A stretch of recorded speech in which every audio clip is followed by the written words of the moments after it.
దేవుని పరిశుద్ధ నామంలో మీ అందరికీ ప్రత్యేకమైన శుభములు అలాగుననే ఆశీర్వాదములు కలుగునుగాక. టుడేస్ గాడ్స్ ప్రామిస్, యెహెజ్కేలు గ్రంథం 36వ అధ్యాయంలో 36వ వాక్య భాగం. అప్పుడు యెహోవానైన నేను పాడైపోయిన స్థలములను కట్టువాడననియు, పాడైపోయిన స్థలములలో చెట్లను నాటువాడననియు మీ చుట్టూ శేషించిన అన్ని జనులు తెలుసుకుందురు. యెహోవానైన నేను మాట ఇచ్చి ఉన్నాను, నేను దానిని నెరవేర్చేదను. మాట ఇచ్చిన దేవుడు ఆయన మర్చిపోయేవాడు కాడు. నేను మాట ఇచ్చి ఉన్నాను, నేను దాన్ని నెరవేర్చేదను. గలిబిలి కాకండి, కన్ఫ్యూజ్ కాకండి, నేను మర్చిపోతానేమోనని మీరు అనుకుని భయపడకండి అని చెప్పినట్లుగా అనిపిస్తుంది ఈ వాక్య భాగం. ఎందుకంటే పాడైపోయిన స్థలములను, పాడైపోయిన అలాగనే ఆ కట్టబడని పరిస్థితులను మళ్ళీ నేను కడతాను అంటున్నాడు. యెహోవానైన నేను పాడైపోయిన స్థలములను కట్టువాడనని, పాడైపోయిన స్థలములలో చెట్లను నాటువాడనని మీ చుట్టూ శేషించిన అన్యజనులు తెలుసుకుందురు. వారి సంగతి ఏమో కానీ మనం తెలుసుకోవడానికి మాత్రం దేవుడు తప్పకుండా సహాయం చేస్తాడు. కానీ కొన్ని పరిస్థితుల మధ్య కొందరు ఎలా ఉంటారంటే, ఇతరుల కొరికే వారి భక్తి, ఇతరుల కొరికే వారి విశ్వాసత, ఇతరులు ఏమనుకుంటారో అని ఆలోచించడమే. ఏ నష్టమైన, కష్టమైన, బాధ అయినా, నిష్ఠురమైన దేవుని బట్టి అనుభవించే మనసు ఉండదు. కానీ ఇతరులు ఏమనుకుంటారో ఇలాంటి పరిస్థితుల మధ్య మమ్మల్ని చూసి అని అనుకుంటారు. కానీ దేవుడు ఏమనుకుంటాడో అని అనుకోరు. ఈ వాక్య భాగం చూడండి.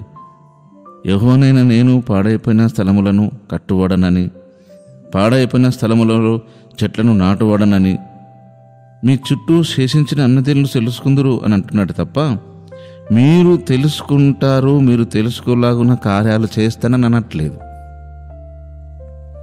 పరోక్షంగా వారి ఇంటెన్షన్ని వ్యక్తపరుస్తున్నాడు దేవుడు. వారి ఇంటెన్షన్ అంటే మన ఇంటెన్షన్ని. మీ చుట్టూ శేషించిన అన్నదేళ్ళు తెలుసుకుంటారు.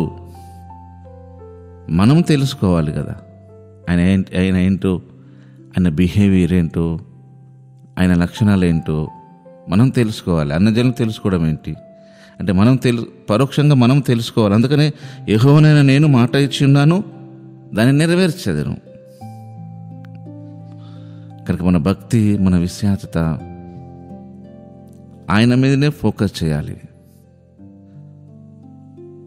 ఆయన చేతుల వైపు కాదు మనం చూసేది, ఆయన వైపు చూడాలి. మన భక్తి జీవితము, ఆత్మీయత అనేది ఆయన మన హృదయాన్ని చూస్తున్నాడు. మనం కూడా ఆయన హృదయాన్ని చూడాలి. దావీదు లాంటి భక్తి జీవితాన్ని కలిగి ఉండాలి.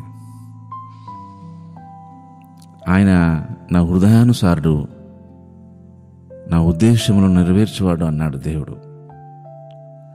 దావీదు గారికి అంటే ఒక ఉద్దేశము, దావీదు గారికి అంటే ఒక అభిప్రాయము, ఆశ, కోరిక, ఒక కాన్సెప్ట్ ఉంది దావీదు గారికి.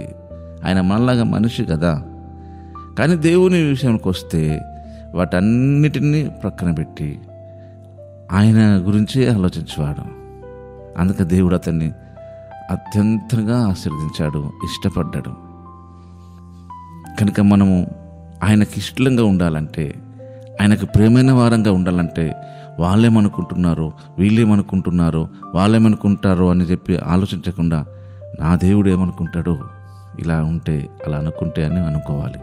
ఎందుకంటే మనం ఆయనకు ఇష్టంగా ఉండాలంటే, ఆయనకు మనం ప్రేమైన వారంగా ఉండాలంటే, ఆయన మన జీవితంలో అనుమతించిన సమస్యను లేదా శ్రమను, కష్టాన్ని మనం చాలా హ్యాపీగా దాన్ని యాక్సెప్ట్ చేయాలి. అది తాత్కాలికమే. శాశ్వతమైన శ్రమను అనుభవించుటకు దేవుడు ఎప్పుడూ ఇష్టపడడు. అలా ఉంటే మన ఆత్మ క్షీణిస్తుంది కదా అని ఆయనకు తెలుసు. మీరు గమనించండి, యాకోబు పత్రిక 1వ అధ్యాయంలో ఉన్న మాట 4వ వాక్యం, మీరు సంపూర్ణులను అనునాంగులను ఏ విషయంలోనైనను కొదవలేని వారునై ఉండునట్లు ఓర్పు తన క్రియను కొనసాగనీయండి. ఓర్పు తన క్రియను కొనసాగనీయండి. మీరు అందులో జోక్యం కల్పించుకోకండి. మీ ఓర్పే గొప్ప ద్రోహ కార్యాలను జరగకుండా చేసి గొప్ప కార్యాలను, అద్భుతాలను జరుగుటకు మీకు అవకాశం ఇస్తుంది. కనుక అట్టి ఓర్పును, తన క్రియను కొనసాగడానికి మీరు సంపూర్ణులను అనునాంగులను అనే ఉండండి. సంపూర్ణ పర్ఫెక్ట్నెస్ ఉండాలి. అలాగనే మనం ఆయనకు అనునాంగులు అంటే ఆయనకు ప్రియమైన వారంగా ఉండాలి. మనం ఆయనకు ప్రియమైన వారంగా ఉండాలంటే మన జీవితంలో మనకు పరీక్ష, మనకు శ్రమ అనేది తథ్యం. శ్రమ లేని జీవితంలో మనం ఆయనకు ప్రియంగా ఉండలేం. అనునాంగులము.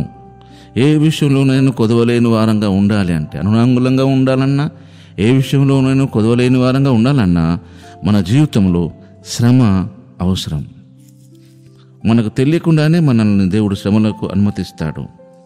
కనుక యెహెజ్కేలు గ్రంథం 36వ అధ్యాయంలోని 36వ వాక్య భాగము, మన చుట్టూ శేషించిన అన్నజనులు తెలుసుకునేమో కానీ మనకై మనము దేవుడిచ్చిన మాట ఎన్నటెన్నటికీ తప్పిపోదు అని కంప్లీట్ ఫుల్ కాన్ఫిడెంట్ కలిగి ఉందాం. అలాంటి కృప, అలాంటి ఆత్మ సహాయం ప్రభు మనకు అనుగ్రహించును గాక. పరిశుద్ధుడు అయిన తండ్రి, మీ కొందనాలు, నీ మాటల కొరకై స్తోత్రం. అవి వాటి కాలంలో నెరవేరుతుంది కనుక తండ్రి, మేము దాని విషయంలో టెన్షన్ పడకుండా నీతో నడుస్తూ, నీ వైపే చూస్తూ, నీలో గడుపుటకు, నీలో ఆనందించే భాగ్యం ప్రసాదించుమని యేసు నామములోనే ప్రార్థిస్తున్నాం తండ్రి. ఆమేన్.